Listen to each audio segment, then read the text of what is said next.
Bismillahirrahmanirrahim. Assalamualaikum warahmatullahi wabarakatuh. Pada hari ini saya akan membentangkan berkenaan dengan inovasi yang kami hasilkan, iaitu sulaman bahasa. Ahli-ahli kumpulan inovasi sulaman bahasa ini terdiri daripada saya sendiri, Yahya bin Ahmad Putih, Roziah binti Abdul Rahman dan Junaidah Baharudin.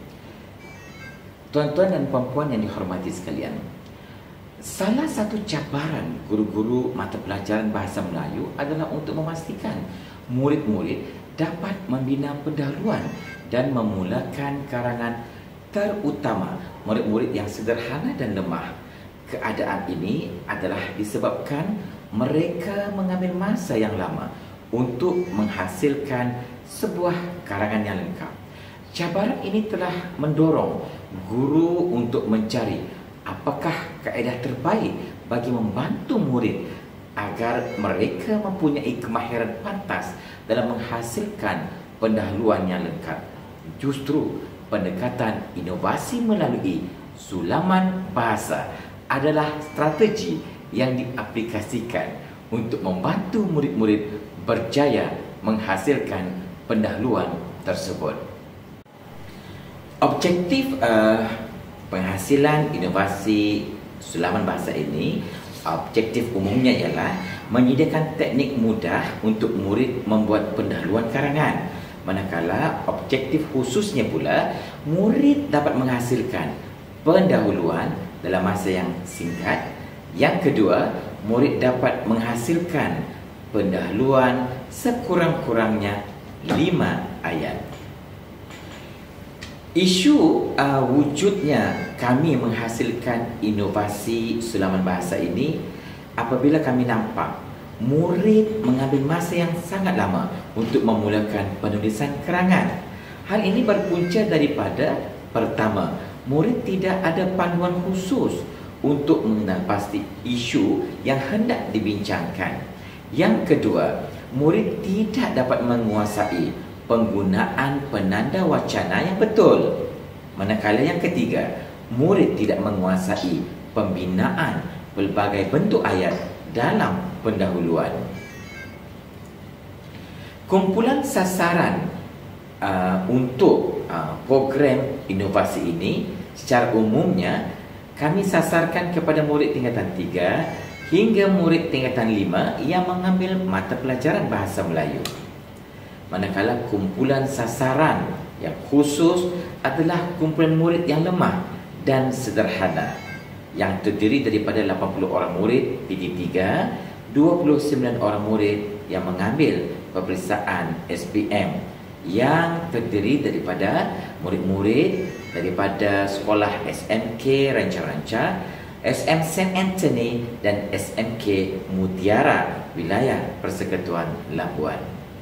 Kronologi penghasilan sulaman bahasa, yang pertama sekali, ramai murid mengambil masa yang lama untuk membuat pendahuluan karangan.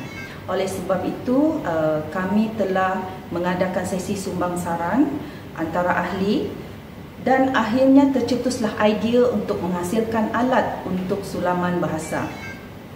Pada awalnya kami telah menyediakan satu lakaran sulaman bahasa, prototipe sulaman bahasa tanpa warna, dan akhirnya kami mengadakan perjumpaan sekali lagi untuk menambah baik produk yang akhirnya telah menghasilkan satu produk sulaman bahasa yang lengkap berwarna. Kos penghasilan sulaman bahasa bagi prototipe dan produk adalah sama, iaitu bernilai RM7.35 sahaja.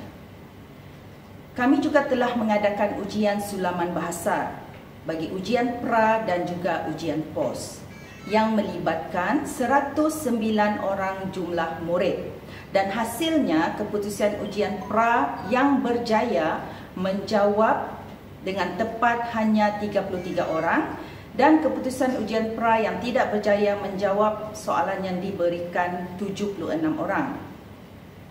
Keputusan ujian pos jumlah murid iaitu 109 orang. Hasilnya keputusan ujian pos yang berjaya menjawab 93 orang dan yang tidak berjaya menjawab 16 orang. Berikut merupakan analisis perbandingan keputusan ujian pra dan pos. Jika anda lihat, penggunaan inovasi sulaman bahasa ini membantu meningkatkan kefahaman murid untuk menjawab soalan dengan lebih mudah. Dan jika anda lihat daripada analisis ini, keputusannya adalah sangat positif. Seterusnya, saya akan menjelaskan tentang keberkesanan penggunaan sulaman bahasa. Melalui data tadi, jelas menunjukkan peningkatan kebolehan murid untuk menulis pendahuluan dengan baik. Dari 33 orang sahaja meningkat kepada 93 orang. Hal ini jelas menunjukkan peningkatan sebanyak 60 orang yang berhasil menyiapkan tugasan dengan berpandukan sulaman bahasa. Dan bagi murid yang tidak berjaya, kelemahan dari aspek memahami tugasan dan penguasaan bahasa yang sangat lemah. Walau bagaimanapun, mereka masih boleh memulakan dengan 2 atau 3 baris ayat berdasarkan sulaman bahasa yang digunakan.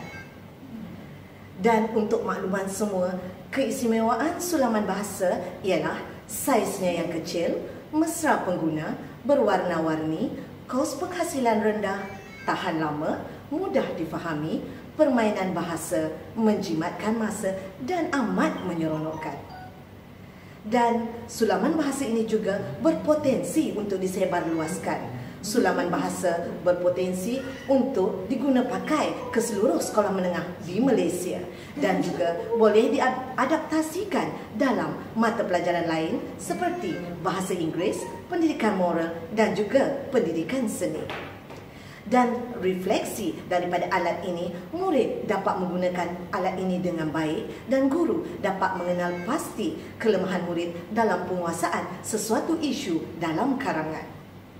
Dan pelaksanaan kajian yang telah kami lakukan menggunakan sulaman bahasa ini, pertama, kami melakukan tinjauan masalah dan setelah mendapat masalah itu, kami mengadakan ujian pra. Dan dari situ, tindakan kami jalankan dengan menggunakan sulaman bahasa yang kami buat. Dan selepas itu, pelaksanaan tindakan, pemerhatian dan refleksi telah kami lakukan melalui ujian pos. Sebenarnya, fokus kajian utama kami ini adalah untuk membantu murid yang sederhana dan lemah untuk menghasilkan pendahuluan dalam masa yang singkat. Dan melalui alat ini, murid-murid memberikan maklum balas yang amat baik, antaranya menyeronokkan, mudah difahami, mudah untuk menyambung ayat dan dapat mengenal pasti penanda wacana dengan baik. Dan cadangan kami untuk kajian seterusnya, sulaman bahasa kami akan sambung dengan perenggan untuk isi. Semoga kita bertemu lagi untuk inovasi akan datang. Sekian, terima kasih. Nama saya Debbie Lim. Saya telah menggunakan sulaman bahasa ini. Saya dapat menghasilkan pendahuluan yang lebih mudah dan cepat. Saya menghasilkan pendahuluan dalam tempo 5 minit saja. Cubalah sulaman bahasa. Best.